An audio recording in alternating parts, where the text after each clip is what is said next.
Assalamualaikum warahmatullahi wabarakatuh. Bismillahirrahmanirrahim. Rabbi zidni ilman warzuqni fahman. Rabbi syrah li sadri wa yassir li amri wahlul 'uqdatam min lisani yafqahu qawli. Alhamdulillah, kita bertemu lagi dalam pembelajaran IPA di tema yang baru, yaitu tema 3. Apa ya yang akan kita pelajari hari ini? Di tema ini, yang akan kita pelajari adalah KD 3.3 dengan kegiatan pembelajaran. Yang pertama, siswa mengetahui makanan sehat dan bergizi. Yang kedua, siswa mengetahui organ dan sistem pencernaan pada hewan mamalia, aves, dan reptil. Ada berbagai jenis makanan di sekitar kita. Ada makanan yang menyehatkan dan ada juga yang tidak. Makanan yang harus kita makan adalah makanan yang menyehatkan. Kenapa?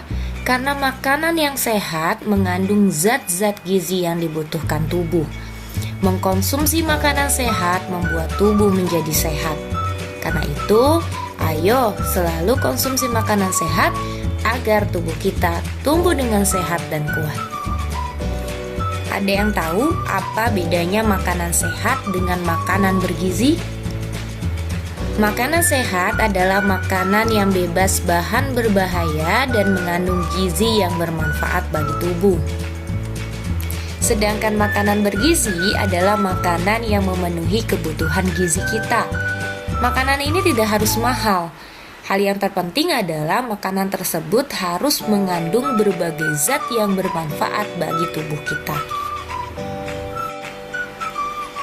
Makanan yang sehat dan bergizi akan bermanfaat bagi tubuh kita jika dikonsumsi dengan aturan yang benar.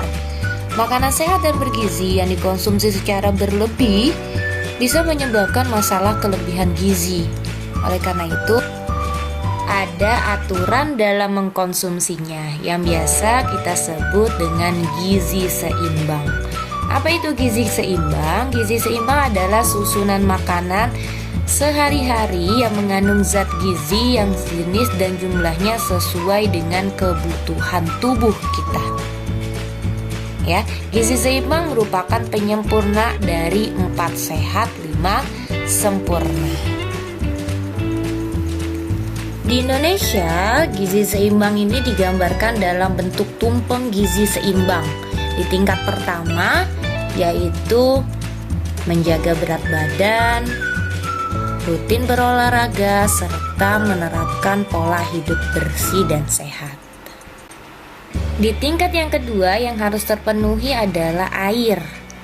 Kenapa? Karena dalam satu hari, tubuh kita memerlukan sedikitnya 8 gelas air atau setara dengan 2 liter. Jadi pastikan kalian setiap harinya harus mengkonsumsi minimal 8 gelas air. Di tingkat yang ketiga adalah makanan-makanan yang merupakan sumber karbohidrat atau kita sebut makanan pokok seperti nasi, kentang, roti, jagung, dan ubi. Di tingkat yang keempat adalah sayur-sayuran dan buah-buahan yang merupakan sumber serat, vitamin, mineral yang sangat dibutuhkan oleh tubuh. Sayur-sayuran sebaiknya dikonsumsi 3-5 porsi, dan sedangkan buah-buahan bisa dikonsumsi 2-3 porsi dalam sehari.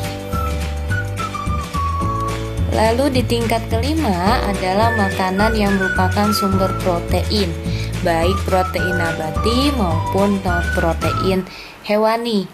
Kalau protein nabati, protein yang berasal dari tumbuh-tumbuhan seperti kacang-kacangan, seperti tahu dan tempe. Sementara protein hewani itu didapat dari hewan, misalnya dari daging sapi, ikan, ayam, telur maupun susu. Makanan berprotein ini sebaiknya dikonsumsi 2-3 porsi dalam seharinya. Nah, di tingkat yang tertinggi atau di tingkat puncak merupakan makanan yang harus dibatasi konsumsinya. Kenapa? Karena kebutuhan tubuh akan makanan tersebut sangat rendah, seperti garam, gula, dan minyak.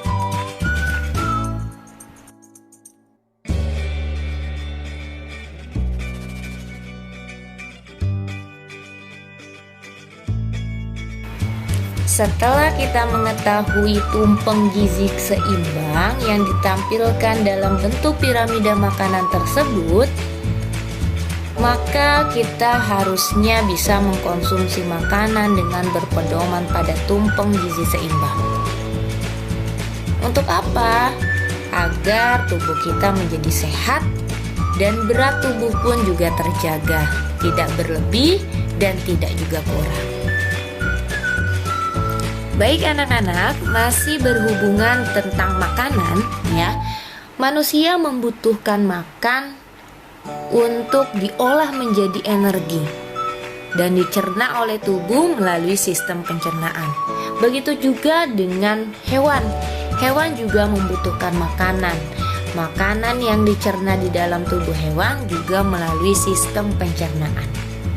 Tetapi, bagaimanakah sistem pencernaan pada hewan? Apakah organ pencernaannya sama dengan organ pencernaan manusia? Sebelum itu, mari kita bahas apa sih sistem pencernaan itu. Sistem pencernaan adalah proses pencernaan makanan menjadi sari-sari makanan yang dapat diserap oleh tubuh kita atau tubuh hewan. Mari kita bahas satu persatu. Hewan yang pertama yang akan kita bahas adalah dari kelompok mamalia. Salah satu contoh mamalia adalah hewan pemamah biak atau biasa kita sebut hewan ruminansia. Apa itu? Yaitu hewan yang memiliki banyak lambung atau ruang perut. Mereka itu adalah herbivora, memakan rumput ya seperti rumput kering, daun, kadang juga ranting. Sebagian makanan mereka kunyah ya, menjadi makanan yang cukup kecil lalu ditelan ke dalam perut pertama. Setelah mereka selesai merumput, memakan jerami maupun biji-bijian, mereka memuntahkan atau mengembalikan makanan mereka ke mulut lalu mengunyahnya kembali menjadi lebih halus. Itu keunikan dari hewan ruminansia. Adapun saluran pencernaan pada hewan ruminansia ini adalah mulut, kerongkongan, lambung, usus halus, usus besar, dan juga anus. Perbedaan sistem pencernaan pada hewan pemamah biak ini dengan manusia adalah pada susunan fungsi gigi serta banyaknya lambung. Kalau pada hewan ruminansia memiliki 4 lambung atau 4 perut.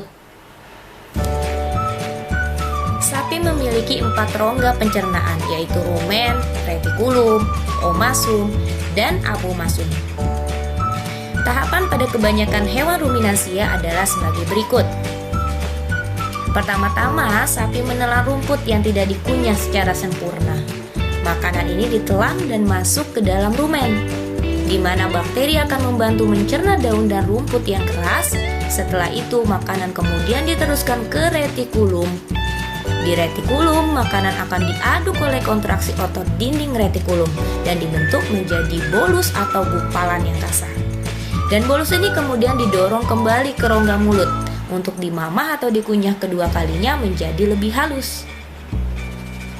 Setelah dikunyah menjadi lebih halus, makanan tersebut ditelan untuk kedua kalinya dan masuk ke omasum. Di dalam omasum, kelenjar enzim akan membantu menghaluskan makanan secara kimiawi. Kadar air dari bolus juga dikurangi melalui proses absorpsi air yang dilakukan oleh dinding omasum. Akhirnya bolus masuk ke abomasum.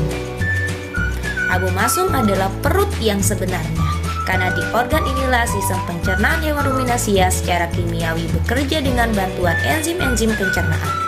Di dalam abomasum, gumpalan makanan dicerna dengan bantuan enzim dan asam klorida, enzim yang sama yang dikeluarkan oleh lambung mamalia lain. Dan di abomasum, sapi mendapat protein yang dibutuhkan dari makanannya. Kelompok kedua yang akan kita bahas adalah kelompok aves atau burung. Saluran pencernaan pada aves berupa mulut, kerongkongan, tembolok, lambung kelenjar, lambung pengunyah atau empedal, usus halus, usus besar, dan kloaka. Pertama, makanan akan masuk melalui mulut, kemudian diteruskan ke kerongkongan.